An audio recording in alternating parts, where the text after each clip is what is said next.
We'll call the meeting back to order with agenda item number 26.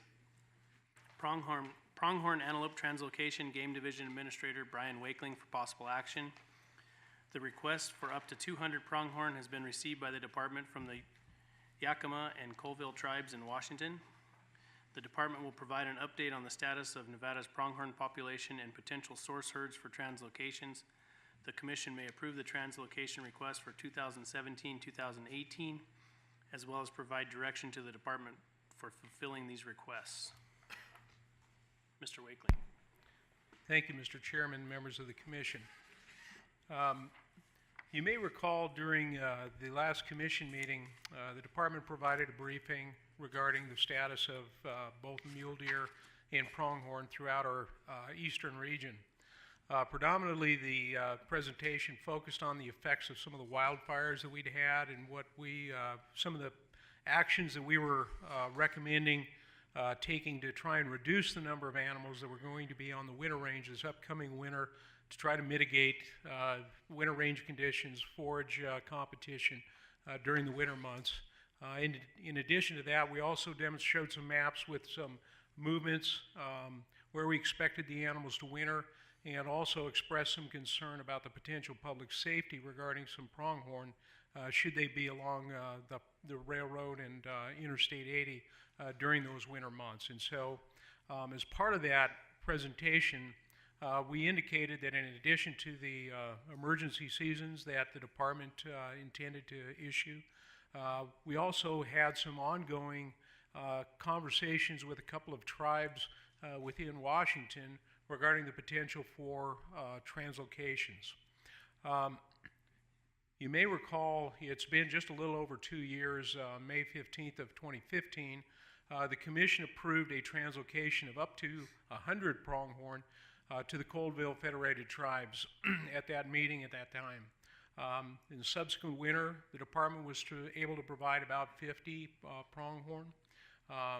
We were never able to actually complete the rest of that translocation.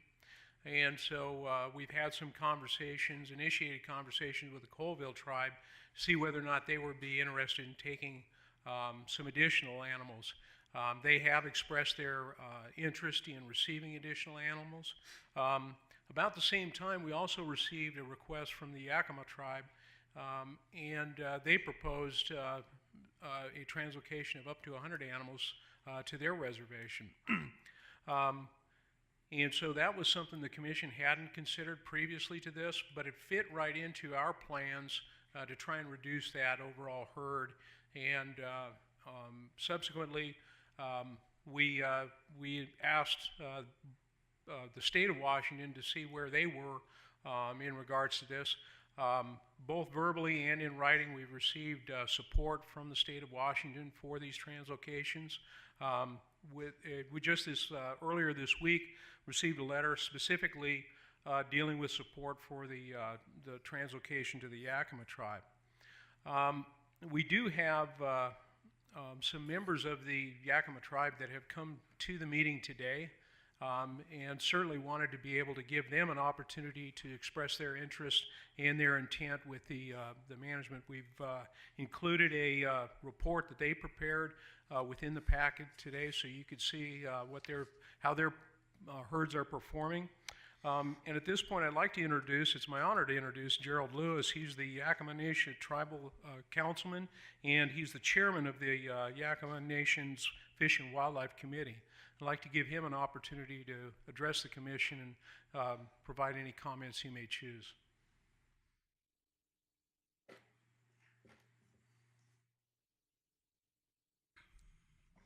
Inkdash Vanikshash Kalula in Minaimuma Chikukna Shwapina Aslawashamital Sinwit Slach Tushti Chamna Kuha Ashwitna Kuchishna Slachanatun Iwawakish. Today I wanted to address Mr. Chairman, Mr. Vice Chair, and the Commissioners of Nevada, and thank you for this honor to be here on this day. I also bring with me part of our staff that you see sitting here. We have our superintendent, our deputy director of DNR, Mr. Phil Rigdon. We have our program manager sitting here in the first row in the blue shirt, Mr. Leroy Adams. And we have also one of the wildlife biologists that works for him, Dave Blodgett the third. And so these gentlemen have been working diligently on this translocation project. We have done, I believe, 2 so far, and we're requesting this third one. This is quite an honor because we speak for those things that cannot speak for themselves, the animals, much like what was discussed a little earlier on the reptiles. They cannot speak for themselves, and so it depends on the people around to speak on their behalf. And that is the way we are as people, as a nation, Yakima Nation. Our reservation is 1.4 million acres. We ceded away almost a third of the state of Washington to the state of Washington. And so we live upon this 1.4 million acres. We have a closed area. And that is where these translocated animals go within our closed area of our reservation. And they are allowed to roam free. Sometimes they go off the reservation into the ceded areas. And the people see them up there. And we have some that are on Oregon side within the boundary on the other side of the river. And so these animals, they mingle with others throughout this area. And same way with the Colvilles to the north. These are some of the things that we are planning to do, because these animals have been extirpated for a good number of years, and now we are trying to bring them back, along with the bighorn sheep that we have, the elk and the deer, and all the other animals. Even the wolf is making the comeback. And so with these animals that we have, it is bringing this back to a whole with our fish species that we have, because we also fish in the Columbia River for salmon, steelhead, sturgeon, and even the assume, the eel. So today, as I stand before you and speak of these issues, I know that if there are any technical questions, I know that Mr. Dave Blodgett III will be able to answer the questions that you have. Thank you for this honor to speak to you today. Nai. Thank you for coming, and welcome to Nevada. Questions from the commission for them? Seeing none. Questions for Commissioner Hubbs. When I was reading the cover page, it seems like we were, the first translocation we were going to do was 100 pronghorns to the Colville Federated Tribes of Washington, of which only half of that was completed, so 50. And then in addition to that, are we going to continue to give more to the Colville tribes, or because then then the second request was for another 100 pronghorn to the Yakima tribe in Washington. So we have 2 different, I just don't know the exact total that we're talking about now. Mr. Chairman, Commissioner Hubbs, excellent question. Simple math would certainly say that it would be 150. We are certainly considering providing the Colville tribe an additional group of animals with the overall intent. When we were formulating the emergency seasons, we were considering the removal of up to 200 animals. Now, there's a lot of things that can influence that. Capture conditions on the day of the that we're trying to actually make the capture real and do the translocations. But it's right now my understanding is that the Colville tribe's willing to accept 75 to 80 animals. It's our intent to provide them with the number that they are able to safely transport back to their tribe. And so what we were looking for is an upper cap of 200, recognizing that we're unlikely to actually reach 200, but it's probably going to be somewhere between 150 and 200.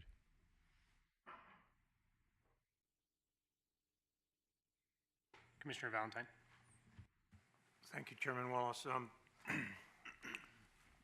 Funding for the translocation, is that paid by the tribes, or is that? Mr. Chairman, Commissioner Valentine, good question. I apologize for not addressing that earlier, but yes, you're absolutely correct. And the animals that are going to be translocated, are they coming out of the areas that are the winter range problem? Mr. Chairman, Commissioner Valentine, that is correct. Commissioner McNinch. Thank you, Mr. Chairman. I will tell you, I think I might have mentioned it during a WAFWA report, but during the WAFWA summer meeting this year, I was approached by a gentleman from the Colville tribe, and just because they're not here, I can tell you that his only reason for approaching me was to let me know how much they appreciated what we've done for them in the past, and that this would be coming. They were looking forward to it. I'm not trying to represent them, but they're certainly appreciative of it, as I know we've had good relations with you folks too. So, And if I may, Mr. Chairman, one of the other typically we don't. We're accelerating the capture period in which we're going to capture these animals so that we get to them before they're on winter range. And so it certainly places some challenges on the various tribes when they're so far away from here, and we kind of move up the timeline on them, so that also contributed to their ability to be here. Further questions? Commissioner Allenberg. Is there a specific composition to the animal, the antelope going up there? Do they want a certain doe to buck ratio, or is it just randomly 70 animals? Again, another good question, Mr. Chairman, Commissioner Allenberg. Typically when we get into the capture periods, most of these populations have a buck-to-doe ratio that's going to be somewhere in the neighborhood of 30 to 40 per 100. And so what we'll probably do is capture them at that ratio.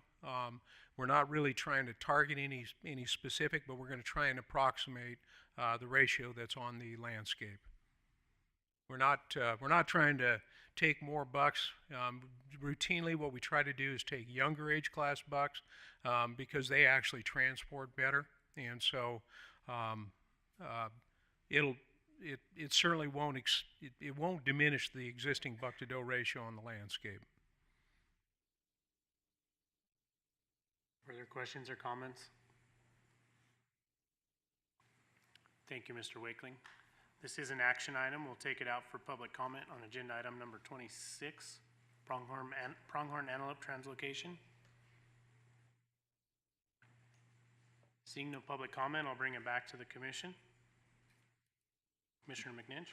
Mr. Chairman, I'll make a motion that we approve the pronghorn antelope translocation to the Yakima and Colville tribes as proposed by the department. I have a motion by Commissioner McNinch and a second by Commissioner Valentine, I believe. Is that correct? To approve the pronghorn antelope translocation as presented by the department. Questions from the commission on the motion? Seeing none, I'll call for the question. All in favor, say aye. Aye. Opposed? Hearing none, motion passes unanimously, 7-0. Thank you, gentlemen, for coming down. Thank you, Mr. Wakeling. And we'll close agenda item number 26, move to agenda item 27, future commission meetings and commission committee assignments, Secretary Tony Wasley and Chairman Wallace for possible action. The next commission meeting is scheduled for November 3rd and 4th, 2017 in Carson City, and the commission will review and discuss potential agenda items for that meeting. The commission may change the time and meeting location at this time. The chairman may designate and adjust committee assignments as necessary at this meeting. Mr. Wasley. Thank you, Chairman Wallace. As you stated, November 3rd and 4th in Carson City, the primary order of business for that November meeting is typically policy, regulation, and program reports.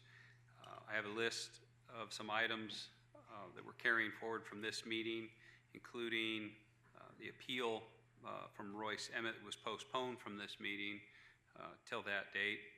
We also have a first reading by the full commission of Policy 26, reestablishing, introducing, transplanting, and managing pioneering Rocky Mountain elk, and the first reading of Commission Policy 3 for appeals. The second reading of Policies 27, protection of Nevada wildlife resources, Commission Policy 65, designation of wildlife management areas, and Commission Policy 66 will be referred back to committee for cleanup based on discussion that we had yesterday relative to some of the divisive language in there, consumptive versus non-consumptive. We'll take another run at that and try to have more inclusive language. We also have a Wildlife Trust Fund semi-annual report, Public Works Board contracts report, Predation Management FY 2017 report. We have a couple regulations for workshops that include trail cams as well as petitions. We may have the application Hunt 2017 draw report from Systems Consultants. I don't believe we've talked to Mr. Sefton about that, but that is an item that we've had at that meeting historically. A couple items that were discussed here today, or questions came up over the last couple of days. One includes the status of the shed antler regulation. If there's a desire to move forward on that, we can. I also brought up chronic wasting disease. I don't know if the November meeting could be too soon. We may wait till January after we've gone through those seasons, and we can at least report back on the samples that we have. And if we find in January that we still don't have the results on those, we really don't expect to find it. I think really the meat of that report is to learn more about the current science around CWD, so that November or January meeting could be equally good. And then one other item that was brought up, I believe Commissioner Johnston, Vice Chairman Johnston brought it up, and it has to do with some of the water delivery and management around Stillwater, Toulon, et cetera. That could be a report the department would be willing to provide in our project updates, or as a standalone item if the commission desires to hear that. I think that concludes my list of potential topics. And I think you covered most everything that I had in mind with the trail cams and the shed antler. And I think the only other thing I'd like to maybe see is I'd like to maybe discuss the June commission meeting. Mr. Stockton. Mr. Chairman, Brian Stockton for the record. We also have a mediation in the Smith-Moldy versus Wildlife Commission case, and so we'll need to have an agenda item if we do reach some kind of settlement proposal in that mediation, have an agenda item to approve that if necessary. So then maybe that can just be a report slash. Well, it'll need to be an action item. So, Right, but we don't, okay. at this point, we could break it into two parts in case we Okay. don't have something that's necessarily an action item, I Okay. suppose. I don't know how the best way to do that is, but, because until the second, we don't know what's coming out of that mediation to come to the commission, but we need to have an agenda item for it. So, Mr. Chair and Dag Stockton, I guess I ask, would it be appropriate to list that item as an update or report for possible action? And we could at least report on that process and present the opportunity for the commission to take action if it's appropriate. And this is Brian Stockton, I think that would be fine.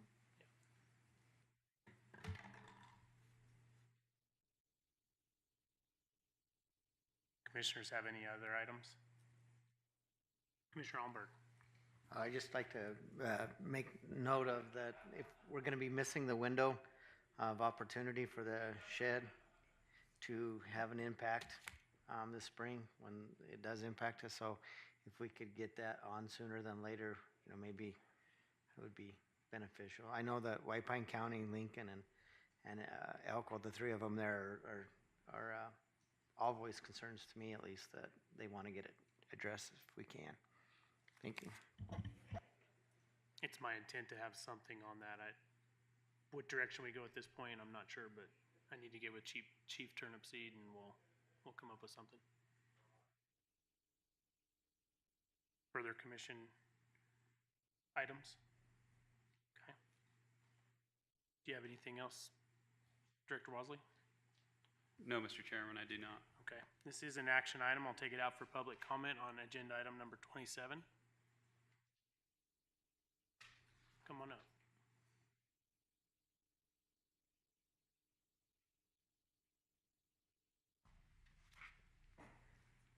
Steve Marcus, White Pine County.